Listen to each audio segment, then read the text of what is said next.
Amis, salut à tous, c'est Ami Négociateur. J'espère que vous allez bien. Je suis très heureux et très content de vous retrouver sur ma chaîne YouTube pour une nouvelle vidéo. Aujourd'hui, les amis, cette surprenante histoire de présomption de corruption, trafic d'influence et détournement de fonds publics à l'encontre de François Hollande. Vous ne rêvez pas, François Hollande est accusé de corruption, trafic d'influence et blanchiment de fonds publics dans une enquête ouverte par le parquet financier qui concernerait le film Tout là-haut, produit et joué par Julie Gaillet et sa compagne, dans lequel 1,65 million d'euros auraient été injectés d'une société liée au conglomérat indien Reliance, lui-même impliqué dans un contrat de 7,8 milliards d'euros pour la vente d'avions Rafale en Inde, signé en 2016 lorsque François Hollande lui-même était président de la République. Donc vous énoncez un petit peu les faits qui sont reprochés à François Hollande et à Julie Gaillet. Pourquoi est-ce que c'est grave cette histoire et pourquoi est-ce que ça veut dire qu'effectivement il y a eu abus, je dirais, de la loi et abus du statut de président de la République, d'après les faits, en tout cas que je peux comprendre aujourd'hui. Pourquoi est-ce que grâce à son immunité présidentielle, François Hollande ne peut pas être poursuivi, même si c'est manifestement de la corruption et du trafic d'influence? Et pourquoi, enfin, est-ce que François Hollande se présentera en 2027 ou pas? Tout ça, vous le saurez à la fin de cette vidéo. Comme d'habitude, en fin de vidéo, le bêtisier, les scènes coupées et souvent des périphériques à la vidéo. Merci pour vos abonnements, merci pour vos soutiens. Un petit commentaire dès le début pour le référencement. Allez, on va tout de suite y aller dans le vif du sujet. Valeurs actuelles, donc vous ne rêvez pas, hein, c'est pas du tout un canular, non, pas du tout.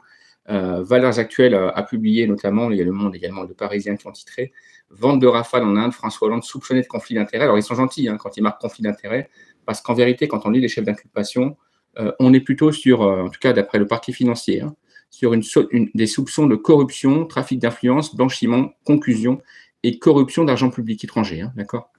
Donc par rapport à ça, en 2016, donc à l'époque où François Hollande était encore président, puisqu'il avait renoncé à fin 2016 à son mandat, et puis c'est en 2017 que le Macron avait été élu, eh bien un film produit par Julie Gaillet, compagne de François Hollande, a été financé par une société indienne impliquée dans un contrat d'armement négocié avec le président de la République à l'époque, François Hollande.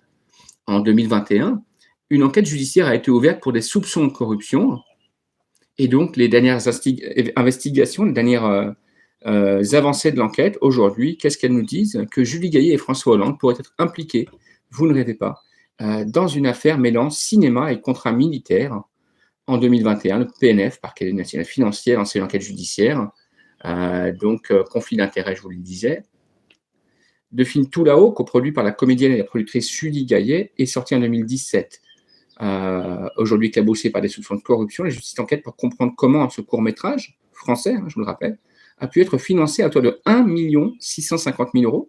Je vous rappelle, c'est pas 1 000 euros, c'est 1 million d'euros, 1 650 000 euros, somme versée par une société indienne liée à un important contrat militaire, l'achat par l'Inde en 2016 de 36 avions Rafale à la France, donc signé par, à l'époque, François Hollande, qui était président de la République.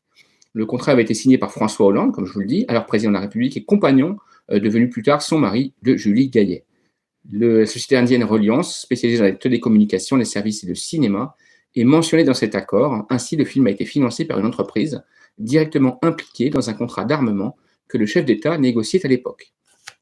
Alors, qu'est-ce que ces premiers éléments nous disent? Merci pour les pouces en l'air, merci de partager de suite cette information d'ailleurs. N'oubliez pas en tout cas que c'est Ami Négociateur qui, dans les premiers, vous l'a révélé. Qu'est-ce que cette affaire pourrait nous dire? Eh bien, tout simplement que François Hollande, lui aussi, aurait peut-être croqué dans le gâteau, aurait croqué dans la galette. La tentation avait peut-être été trop forte. On sait que quand on est un élu, quand on est responsable politique, il y a beaucoup de tentations de corruption et de trafic d'influence.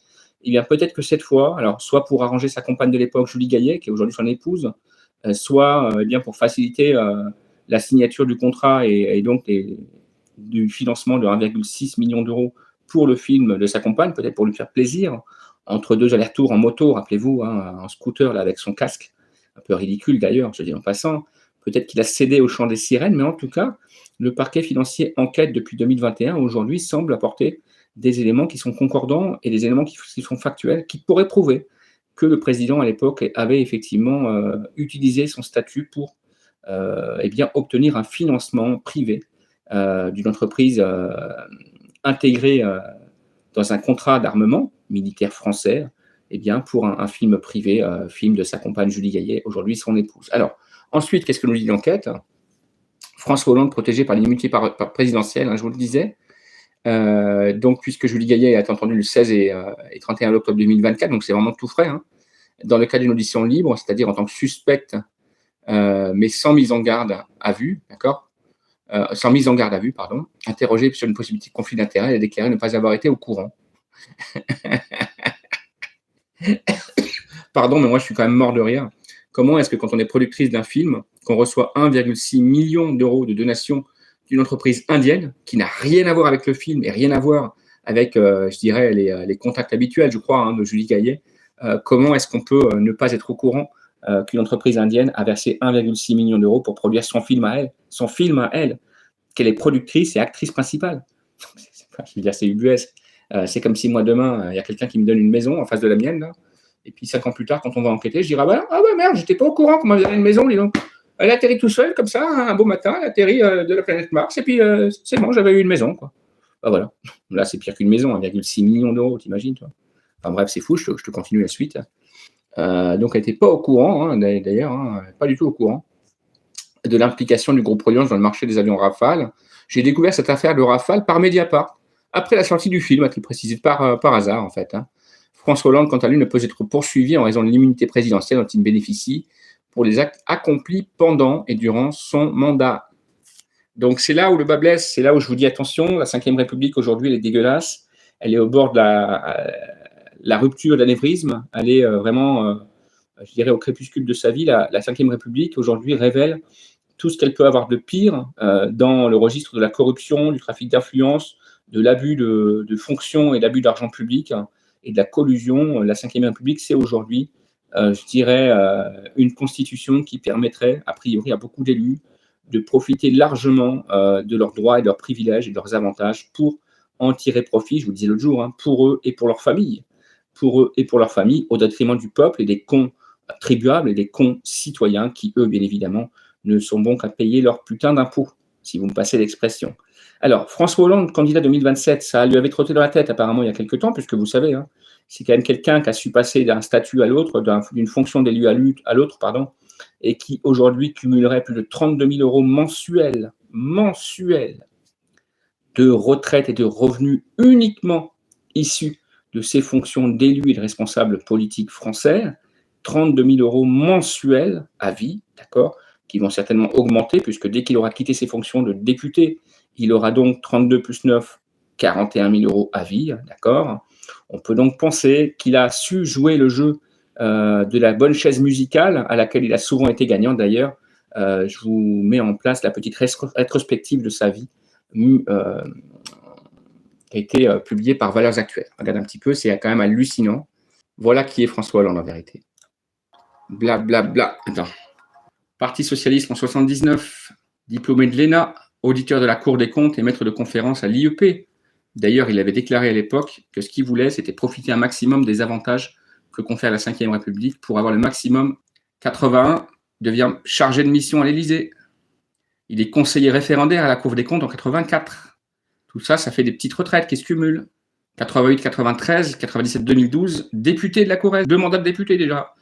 Secrétaire national du Parti socialiste, donc il a également une retraite honoraire du Parti socialiste. Lionel Jospin nomme porte-parole du Parti socialiste également.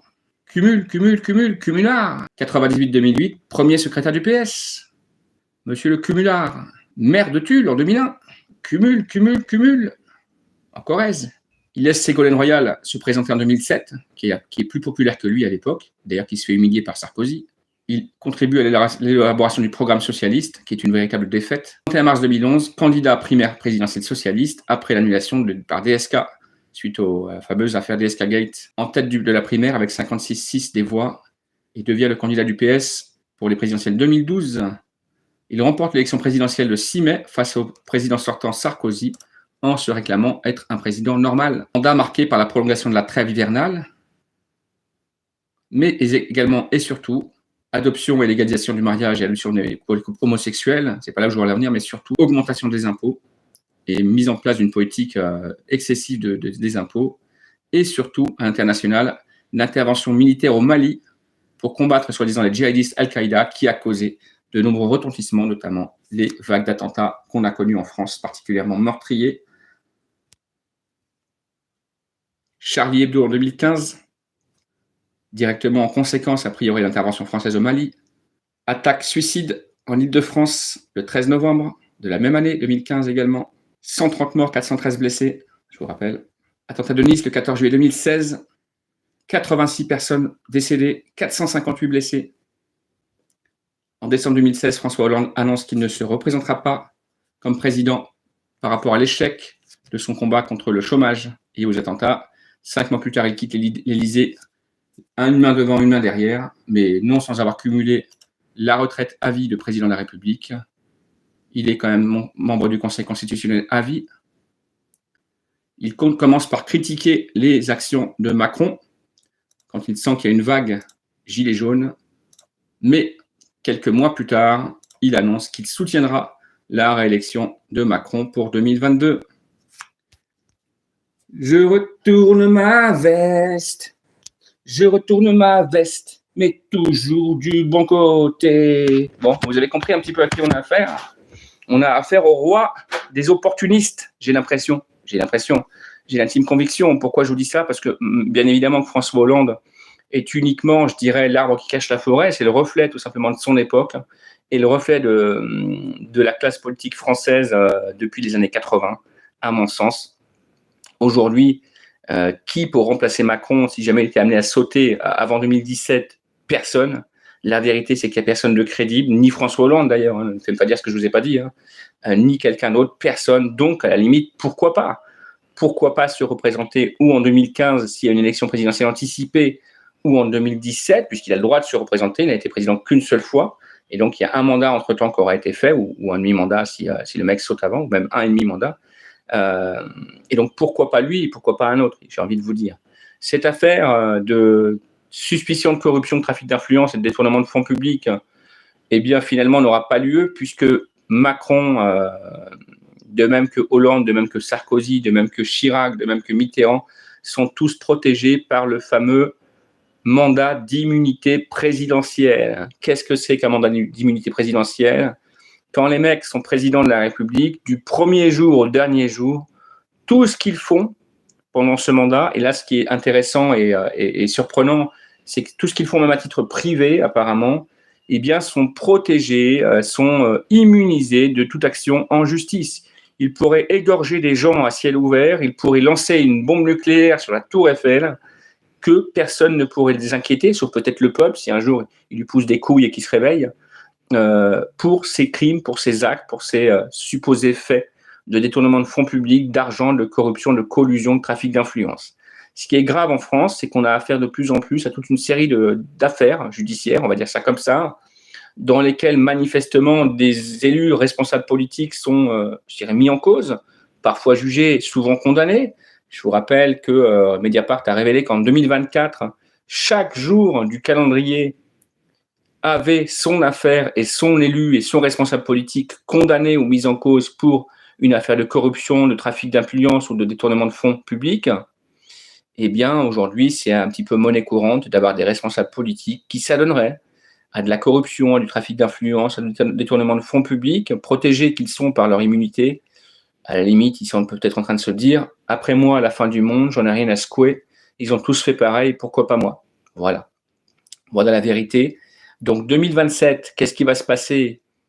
Malheureusement, je ne peux pas vous le dire. Aujourd'hui, moi, je serais quand même très surpris que les choses se déroulent comme la plupart des observateurs, je dirais, politiques l'annoncent, c'est-à-dire un candidat issu du parti LR ou du parti La République En Marche, ou pourquoi pas du parti socialiste se présente et gagne l'élection. Moi, je suis très surpris.